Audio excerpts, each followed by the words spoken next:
それでは全体会 We would now like to start a plenary session on green economy for sustainable development. This session will be moderated by Professor Hamanaka, Chair of the Board of the Directors at ISAP.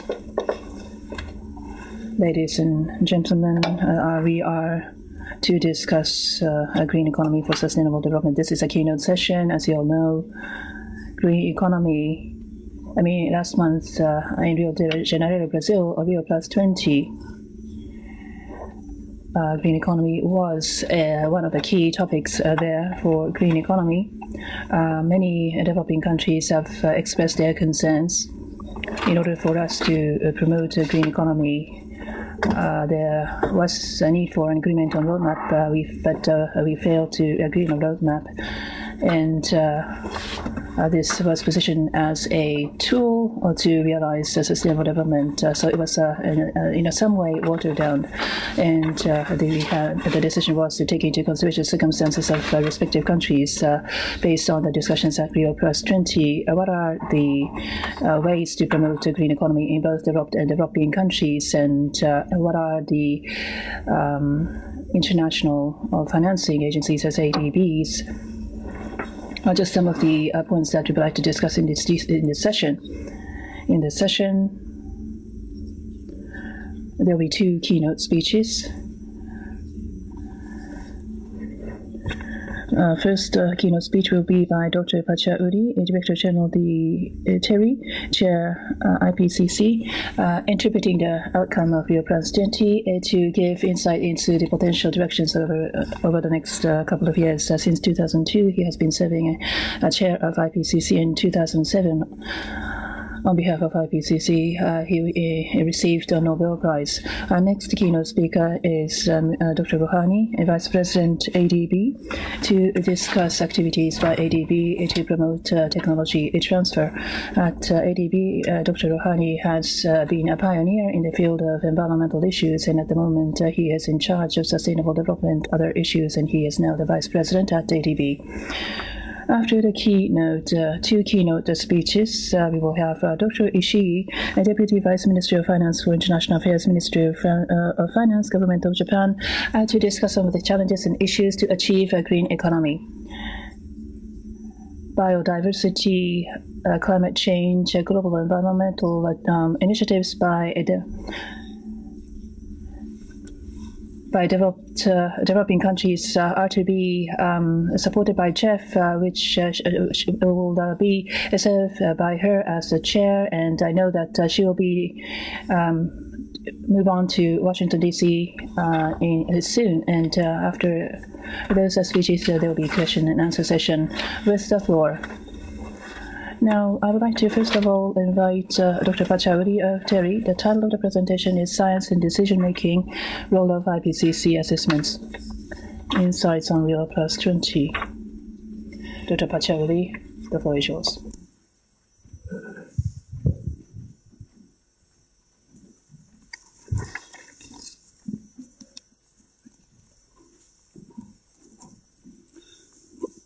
Professor Hamanaka, Dr. Bindu Rouhani, Madame Ishii, distinguished ladies and gentlemen, it's a great pleasure for me to be here at this extremely important event, which I think has created a place for itself as a gathering of minds and ideas, which I think will shape the future of humanity and the well-being of all living species on this planet.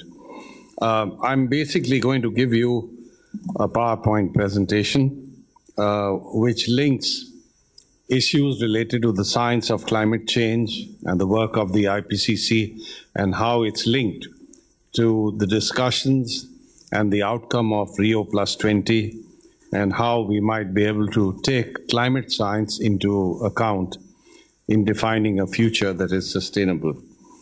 So let me go to the very first slide. We've already been informed.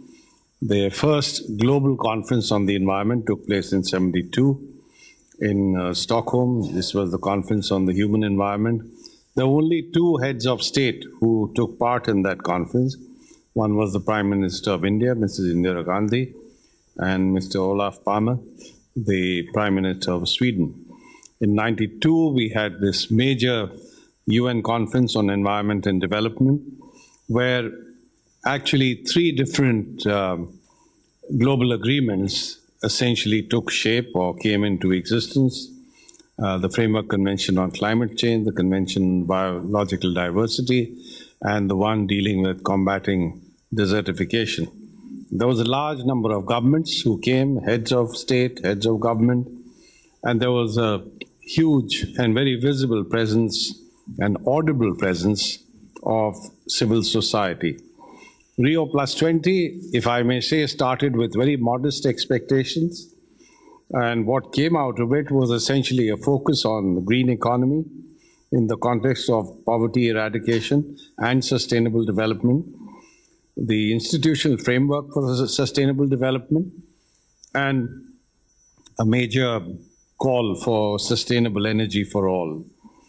This was an initiative which was essentially promoted by the Secretary General of the UN, and I think it gathered a great deal of support in Rio.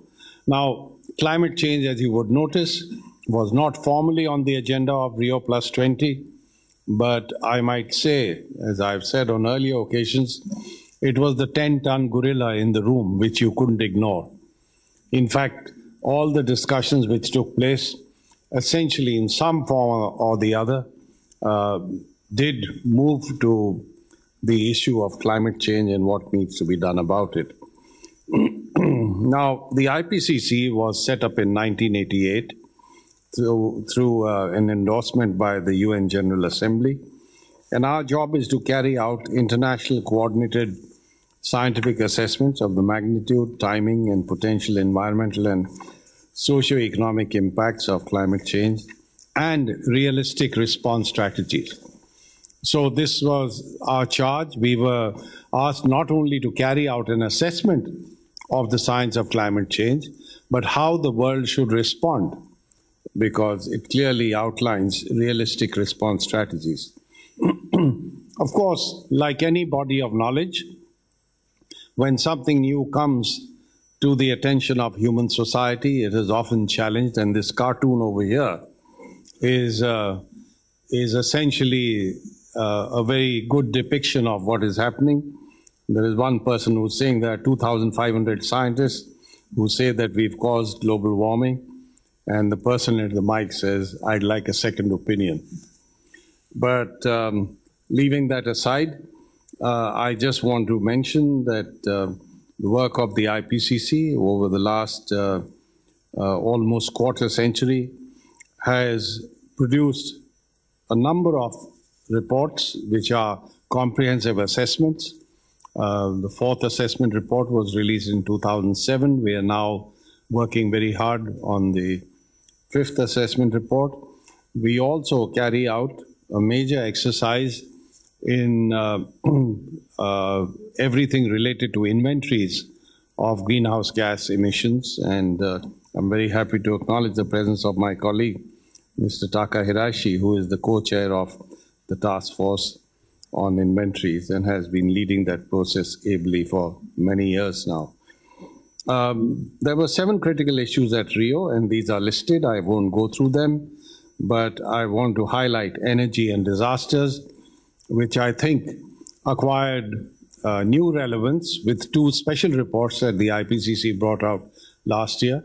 The special report on renewable energy sources and climate change mitigation, and the one related to extreme events and disasters and how we might advance adaptation to these.